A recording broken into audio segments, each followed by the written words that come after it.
Bonsoir Jamel. Bonsoir tout le monde. Bonsoir.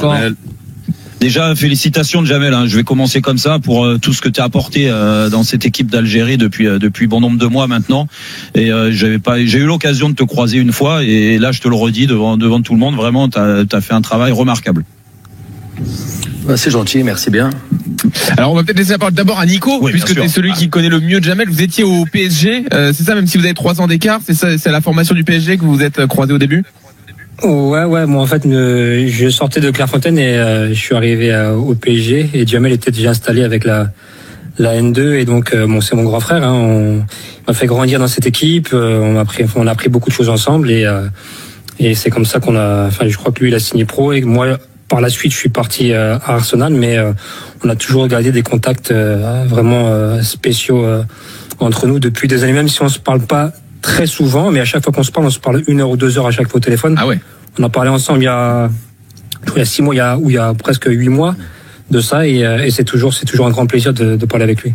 Mais quand vous parlez 1 à 2 heures, le temps de parole est égal ou c'est Jamel surtout qui parle et Nico qui écoute? Je connais pas autant de Jamel, mais j'imagine le truc, quoi.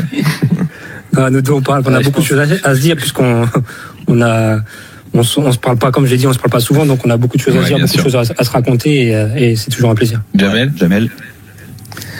Écoutez, déjà Nico, salam. C'est vrai que ça fait un bail.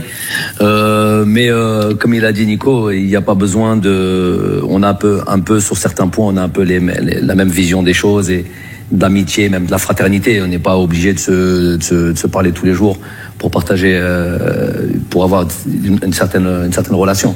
Donc on s'est connus, comme vous avez dit, au centre de formation. Voilà, Nico est arrivé avec toutes ses qualités, tout son talent que le monde connaît.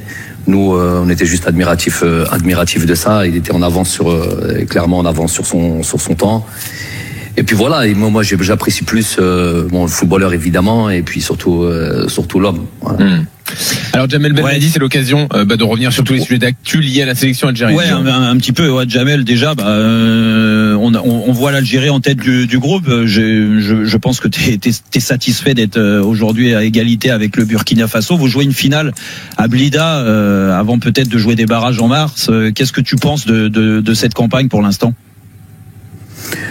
Écoute, effectivement, bien résumé la chose. On va jouer une petite finale normalement. Je dis normalement parce qu'il y a juste un match avant ça. Si nous, on devrait, c'est contre une petite équipe qu'on va respecter évidemment et qu'on va prendre au sérieux, qui est le Djibouti. Eux, ils auront un autre match avant nous, c'est le Niger.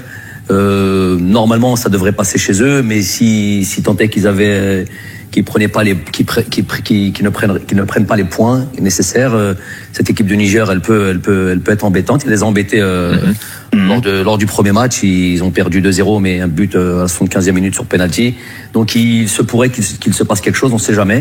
Et donc là, cette finale, elle n'aura pas lieu puisque ça sera le dernier match. Peut-être peut ne pas servir à grand chose. Mais bon, il y a plus de probabilités qu'ils battent le Niger, qu'on batte le Djibouti et qu'on se retrouve sur une finale à Tchakar, une finale de ce groupe pour les matchs du barrage au mois de mars. T'es content de ce que tu vois de la sélection, de l'approche après la formidable victoire en Coupe d'Afrique, bien sûr, de ce que tu leur demandes? Tu sens une réelle progression de ton groupe?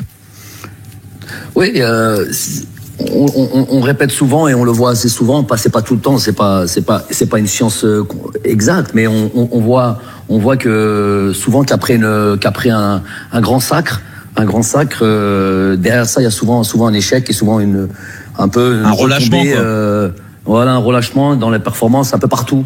Je prends souvent l'exemple, il y a qu'à voir l'équipe de France dernièrement, championne du monde, elle va au championnat d'Europe, elle sort en 8e, je crois, donc contre la Suisse. Vainqueur de la Coupe du Monde en 2014, l'Allemagne sort au premier tour en 2018. Bref, il y en a plein des exemples comme cela. Donc ça, on a fait attention à justement ne pas tomber dans cette problématique. T'as mis quoi en place pour pas tomber dans ce relâchement-là? Justement, je les ai pas lâchés. Mes joueurs. Donc, mais tu fais toujours. On a fait attention à ça. Excuse-moi, je te coupe, mais t'as toujours les mêmes, le même groupe, ou t'as essayé de rajeunir un peu, de rafraîchir un peu? Non, on est un des groupes déjà sur cette CAN. On a été un des groupes les plus jeunes de la CAN. On a toujours 2-3 joueurs voilà, avec une certaine expérience. Mais si on regarde la moyenne d'âge, on est une des équipes les plus jeunes. Même sur cette phase de qualification, on est aussi une équipe, en tout cas des équipes du top 10. On est parmi les équipes les plus jeunes. On a pas mal de joueurs qui ont 19 ans, 20 ans, 21 ans, 22 ans, 23 ans. Vraiment pas mal de jeunes. On a insufflé du sang frais au fur et à mesure depuis 2019 jusqu'à aujourd'hui. C'est pas le même effectif à 100%. Il y a eu du monde qui est arrivé, du monde qui se sont je dirais pas arrêtés, mais voilà, voilà, la concurrence elle est là, la concurrence il y a une concurrence interne qui est féroce, et voilà, personne veut rien lâcher, tout le monde veut être dans ce groupe, tout le monde veut aller en Coupe du Monde, et voilà, personne veut rater cette génération, c'est une belle génération. Donc non, c'est pas exactement le même groupe, il a évolué. D'accord. Mais on va dire qu'il y a beaucoup de cadres qui sont quand même là et une ossature qui est quand même là. Alors la semaine dernière, on a beaucoup parlé de la sélection algérienne avec l'affaire Andy Delors. Donc on va en parler avec vous, Jamel. Donc je résume rapidement les faits. Avant le dernier rassemblement, il vous a dit, vous l'avez dit en conférence de presse, qu'il voulait davantage se concentrer à son club parce qu'il y avait une nouvelle concurrence à Nice, qu'il était dans un nouveau club, donc nouveau challenge pour lui à 30 ans. Il a aussi ajouté dans une autre interview que c'était aussi lié cette décision à son statut en sélection parce qu'il n'est pas titulaire à part entière. Alors, est-ce que vous en avez toujours gros sur le cœur? Est-ce que vous êtes toujours un peu énervé après lui? Bon, déjà, l'énervement dans ma position, c'est tout relatif. Il faut plutôt être objectif. On peut dire les choses avec une forme de véhémence ou avec une forme être un peu direct, mais tout en étant très très lucide et sur la situation. Donc c'est pas un énervement personnel, on n'est pas là pour ça. Moi je suis coach, il est joueur, moi je sélectionne, lui c'est un joueur algérien sélectionnable, donc on est plus dans cette donnée là. Alors moi d'abord, avant toute chose, comme je l'ai dit en Algérie, à ma conférence de presse, les choses, le linge sale se lave en famille généralement, et les relations que je peux avoir avec les joueurs et les différentes discussions qu'on peut avoir, généralement elles restent entre nous. Maintenant, là, comme il y a une décision qui ne concerne pas seulement Jamel Belmadi et qui peut éventuellement perturber le groupe si à chaque fois on me donne Andy Delors est algérien, il marque des buts, il est compétitif, c'est un bon joueur du championnat de France. À partir si on le convoque pas, il faut donner des raisons. Moi j'aime bien aller dans le technique et tout ça, il y a pas de problème, on peut en discuter. Donc il faut bien communiquer à un moment donné et dire les choses telles qu'elles sont. Par contre, si aujourd'hui je vous en parle, aujourd'hui vous avez insisté pour qu'on puisse avec toujours beaucoup de plaisir de discuter ici, il y a une grosse communauté algérienne. Donc aujourd'hui si je vous en parle à vous, puisque je dis qu'il faut laver son linge sale en famille, c'est que justement lui il est venu s'adresser en France. J'aurais aimé qu'il fasse cette première chose, il y a pas de problème qu'il en parle en France, il joue dans le championnat de France, il a la double nationalité, il y a pas de souci là-dessus, mais voilà, qu'il s'adresse déjà à la communauté algérienne, qu'il s'adresse déjà à la presse algérienne et qui leur disent voilà ce qu'il en est. Et ce qu'il en est, c'est tout simplement ce que j'ai dit. J'ai dit mot pour mot ce qui m'a écrit dans un premier temps. J'ai dit bon, on fait pas ce genre de choses, on n'écrit pas pour une décision comme celle-là, ça s'écrit pas. C'est on appelle les personnes ou on les voit et on leur dit les choses en face. C'est une décision qui est assez lourde de sens. Donc ouais, vas-y. Je vais mettre déjà les choses dans leur contexte et bien pour pouvoir après l'analyser si vous voulez. Donc tout simplement, il a dit j'aurais aimé qu'il le dise à la presse algérienne et qu'il s'adresse à la population algérienne, qu'il a ouvert ses bras et qui l'ont aimé et qui, bon, je sais pas s'il aime toujours, mais en tous les cas, qui ont fait beaucoup pour son arrivée. Et s'adresser directement ici à la presse française, je vous dis, ça ne pose pas de souci, mais d'abord on s'adresse à la presse algérienne parce que c'est de ça dont il s'agit, c'est l'équipe nationale d'Algérie dont il s'agit. Donc dire que l'équipe nationale, je mets l'équipe nationale d'Algérie entre parenthèses, et que je privilégie le club parce qu'il y a de la concurrence, et je rajoute ce que vous avez rajouté vous, à savoir parce qu'il y a un problème parce que je suis pas le premier choix en Algérie. Mais il me parle de cette concurrence qu'il a à Nice. Donc toi tu veux de la concurrence, tu acceptes qu'il y ait une concurrence à Nice et que tu veux te battre dans cette concurrence, mais tu n'acceptes pas cette concurrence en équipe nationale d'Algérie. Donc là il y a un non-sens total. Nous on s'estime pas être les plus beaux et les meilleurs et être au-dessus d'un club comme Nice, on n'est pas là, mais là on a affaire à un club et on a affaire à une nation. La concurrence que tu acceptes et pour laquelle tu es venu défier entre guillemets à Nice, faut l'accepter aussi en équipe nationale. Donc il y a un non-sens là-dessus. Il dit qu'il veut mettre l'équipe nationale entre parenthèses 1 an. Est-ce qu'il pourrait revenir de l'or?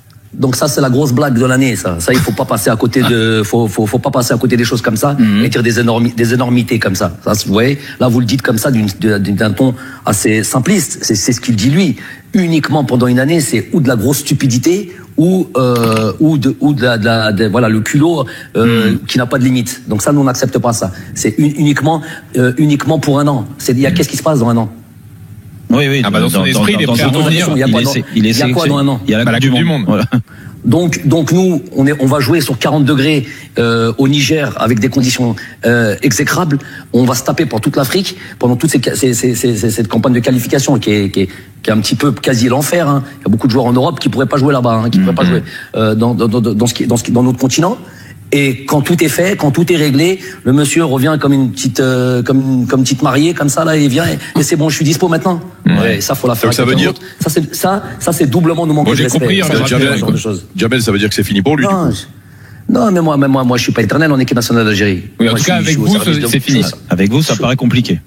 Mais moi je veux pas qu'on aille. Après le raisonnement tient la route. Vous comprenez ce que je vous dis quand même. Bien sûr. Ça, vous les joueurs, que ce soit Eric. Tiens, je te passe aussi. Je vous ai passé tout le bonjour. Je passe spécialement aussi à Eric, qui a été mon directeur sportif. Donc Eric, toi en tant que joueur, toi Jérôme en tant que joueur, est-ce que tu peux l'accepter ça? Non, mais c'est clair. Ça tient la route. Joueur algérien.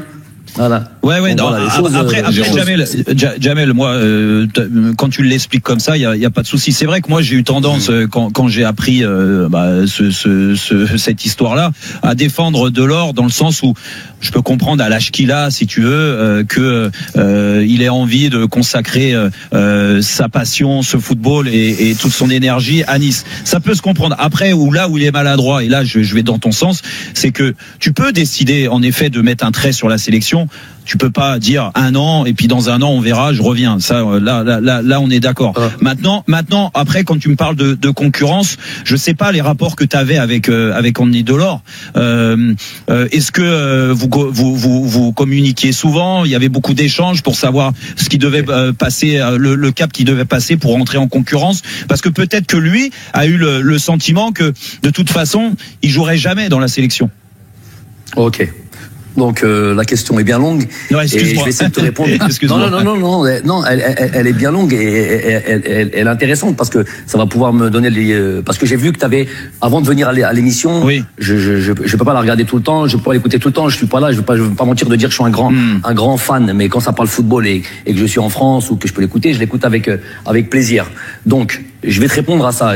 Avant de venir là, je savais que ça allait être ton émission et que je voulais savoir un peu ce que tu avais dit par rapport à voilà ce que j'ai dit. Donc donc je l'ai bien entendu et je vais te répondre par rapport à ça et que tu vas encore mieux comprendre. Moi, je pense déjà, je vais te donner, c'est pas un conseil. Je suis pas là de ma position de donner de conseils, mais je veux dire que quand il s'agit d'un pays ou quand il s'agit d'une nation, il faut faire attention. C'est-à-dire que tu peux être subversif comme tu le fais, Jérôme, mais moi j'aime bien quand tu parles purement technique et j'aime bien quand tu parles purement football parce que tu as été footballeur et là ça a tout son sens. Mais dès que tu sors un petit peu de trucs, tout le reste, tout ce qui comporte le championnat, ça m'intéresse pas. Mais quand il s'agit d'un pays, il faut faire attention parce que là j'ai bien entendu ce que tu as dit et il faut maîtriser les tenants et les aboutissants du dossier pour après c'est pouvoir. Mais quel est le problème dans le raisonnement de Jérôme là? Alors, je vais te dire le problème. Donc maintenant, on y arrive.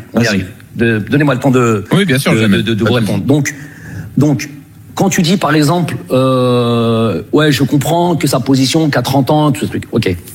Donc, il y a des joueurs, par exemple, un Giroud, il a je sais pas quel âge, ou beaucoup d'internationaux. Oui, c'est vrai. Qui ont un certain âge. Voilà. Et quand on arrive à une Coupe du Monde, et que t'as 30 ans, tu te dis, toi, un an avant une Coupe du Monde, bon, là, je suis fatigué, je vais me consacrer juste à mon club. Bon, écoute, et puis à la limite, on n'a pas envie de convaincre des gens, leur dire, tu veux pas aller faire une Coupe du Monde. Mais non, s'il le sent pas comme ça, le mec. Mais le truc, c'est, tu viens pas me dire des choses comme telles qu'il les a dit. Tu sois franc du collier, tu vas voir les gens et tu leur dis, voilà, écoute, parce que là, il est en train de dire, j'accepte la concurrence à Nice. Mais j'accepte pas la concurrence en équipe nationale. Ça passe pas.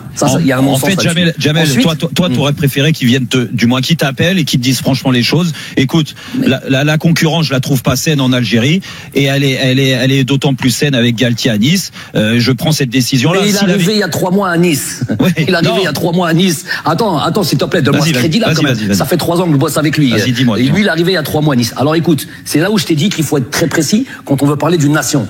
Donc pour maintenant arriver sur son temps de jeu et sur je vais vous donner, j'ai pas normalement à vous le donner, je vais pas me justifier, mais je vais vous le donner, pas à vous, mais aussi à la communauté algérienne. Andy Delors, on est 3 attaquants, ils sont 3 attaquants. Vous avez dit, il a fait 11 matchs, sur 11 matchs, il a démarré 4 fois. Donc ça fait un tiers des matchs, un peu plus d'un tiers des matchs, oui. ok. Donc la plupart du temps, je joue qu'avec un attaquant, la plupart du temps.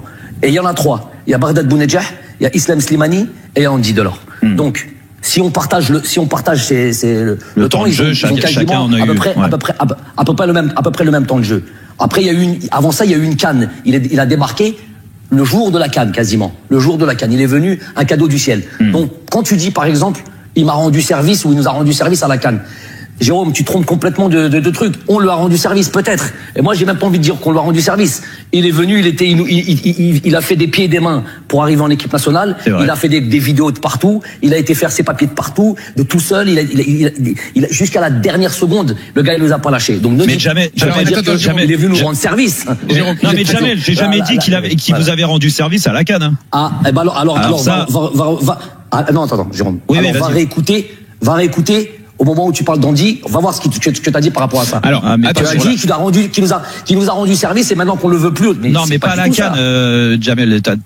Alors c'est où alors? Non, alors c'est où? En sélection. En sélection, il n'y a pas que la CAN. Il nous a rendu service. Alors attends, Jamel, ce que je vous propose, c'est de rester encore avec nous quelques minutes. On parle pas comme ça. On dit pas il nous a rendu service. On doit absolument s'interrompre. Oui, Jamel, il y a des gros salaires à payer comme d'habitude. On vous reprend dans une seconde, Jamel. Merci beaucoup en tout cas pour votre franchise. Jamel, il est vrai, il est sincère, il est dur aussi et il est franc, tu vois. Mais il a un vrai caractère et par rapport à la situation, ouais, je comprends le jugement du sélectionneur, tu vois. Après, pour le joueur en lui-même, quand il fait ce genre de déclaration, il faut qu'il accepte les conséquences. Ouais, avec les conséquences pour sa nation, c'est sûr que déjà avec Jamel, c'est mort. Mais en plus de ça, avec le peuple algérien, c'est aussi mort. Tu ne peux pas revenir au bout d'un an. Et quand tu connais en plus le peuple algérien, c'est sûr qu'ils vont lui mettre des barres de fer s'ils le voient. Donc.